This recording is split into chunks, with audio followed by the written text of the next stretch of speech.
Somewhere right now, someone is convinced they've found the investment that will change their life. They've done the math. They've read the forums. Their friends are doing it too. And in 6 months, they will lose everything. This has happened before. It happened in 1637, in 1720, in 1929, in 2000, in 2008, in 2021. The names change, the assets change, but the pattern never does. This is every major market bubble in history, and the one thing they all have in common. It starts, oddly enough, with a flower. In 1630s Holland, tulips were exotic.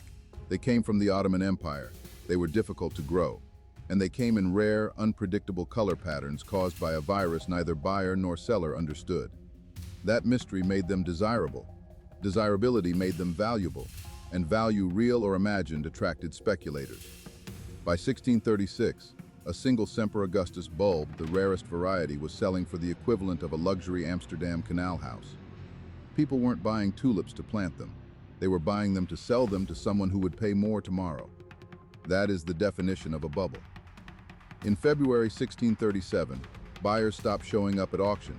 Prices collapsed overnight, some bulbs losing 99% of their value in weeks. The Dutch economy shuddered, and the first recorded speculative bubble was over. The lesson was clear. You cannot eat a tulip. You cannot live in it. It is worth only what the next buyer believes it's worth. And when belief evaporates, so does the price. Nobody learned the lesson. 80 years later, the same script played out in London, this time with a company instead of a flower. The South Sea Company was granted a monopoly by the British government on trade with South America. There was just one problem. Spain controlled South America, and they weren't interested in sharing. The company had almost no actual business, but it had government connections, and that was enough. Shares were sold to the British public with grandiose promises. Members of Parliament were bribed with stock. The king became governor, and the share price went from £100 in January 1720 to £1,000 by August. Everyone wanted in. Shoemakers, clergy. Isaac Newton himself bought shares, made a profit, sold, then watched prices keep rising, and bought back in near the top. When the bubble burst, Newton lost £20,000, roughly £3 million in today's money. He later said, "I can calculate the motion of heavenly bodies, but not the madness of people." The smartest man alive couldn't beat a bubble. That should tell you something. Fast forward 2 centuries, and America is booming. The 1920s brought electricity, automobiles, radio, and an entirely new way to buy stocks, on margin. You could put down 10% of a stock's price and borrow the rest from your broker. If the stock went up 10%, you doubled your money. If it went down 10%, you lost everything and still owed the debt. Between 1920 and 1929, the Dow Jones rose 500%. Ordinary Americans, factory workers, teachers, housewives, poured savings into the market. On October 24, 1929, Black Thursday panic selling began. By October 29, Black Tuesday, the market had collapsed. Margin calls wiped out millions of investors simultaneously. Banks that had lent money to speculators began to fail. By 1933, nearly half of all American banks had closed. Unemployment hit Bipender Shawool. GDP fell by a third. What started as stock speculation ended as the Great Depression, a decade of suffering felt around the world. The mechanism was leverage. Borrowed money amplifies gains on the way up. It amplifies destruction on the way down. Nobody learned the lesson. By the mid-1990s, the internet was clearly going to change everything. The question wasn't whether, it was who. Venture capitalists, terrified of missing the next Amazon, funded any company with a .com in the name. Revenue didn't matter. Profits didn't matter. Eyeballs, the number of people visiting your website, was enough. Pets.com raised $82 million, spent $11 million on a single Super Bowl ad, and collapsed 9 months after its IPO. Webvan promised to deliver groceries across America, raised $375 million, and went bankrupt before turning a profit. The Nasdaq rose 400% between 1995 and March 2000. Then it fell 78% over the next 2.5 years. $5 trillion in market value gone. And yet the internet did change everything.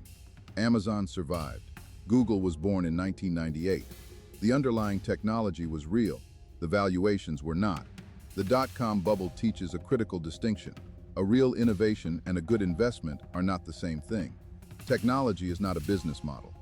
The dot-com crash made investors scared of stocks. So they poured money into something safer, something you could touch: real estate. American home prices had never fallen nationally, not once in recorded history. Banks lent money to borrowers who couldn't afford it, bundled those loans into complex securities, and sold them to pension funds and investors worldwide. Rating agencies paid by the banks stamped these securities AAA, the safest possible rating. When a Goldman Sachs analyst asked a subprime mortgage salesman how he felt about selling loans to people who couldn't repay them, the salesman replied, "I'll be gone by the time this blows up." He was right. And it blew up. In 2007, mortgage defaults began rising. In 2008, Bear Stearns collapsed. Then Lehman Brothers, the fourth largest investment bank in America, filed for the largest bankruptcy in U.S. history. Stock markets crashed globally. 8.7 million Americans lost their jobs. Millions lost their homes.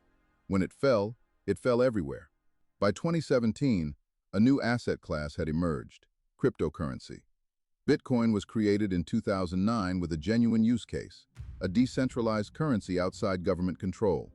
By 2017, thousands of copycat coins had appeared, many with white papers that amounted to Bitcoin, but for dogs.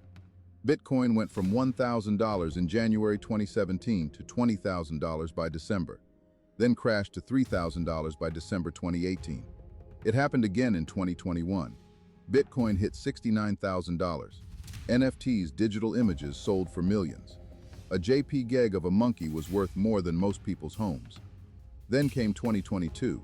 Luna, a supposedly stable coin, collapsed in 72 hours, wiping out $60 billion. FTX, one of the world's largest crypto exchanges, was revealed to be using customer funds as a personal slush fund. Its founder was arrested. Crypto erased $2 trillion in value in under a year. The technology may be real. The speculation was not. 6 bubbles, 4 centuries apart, and the same DNA in every one. A new asset, a plausible story. Easy money either borrowed or newly printed. Mass participation, a moment of disbelief. Then collapse. The philosopher George Santayana said, "Those who cannot remember the past are condemned to repeat it." But with bubbles, people remember the past and repeat it anyway, because this time they're convinced it's different. It never is. The most dangerous phrase in finance is, "This time is different." It isn't. Until next time, big finance, drawn small.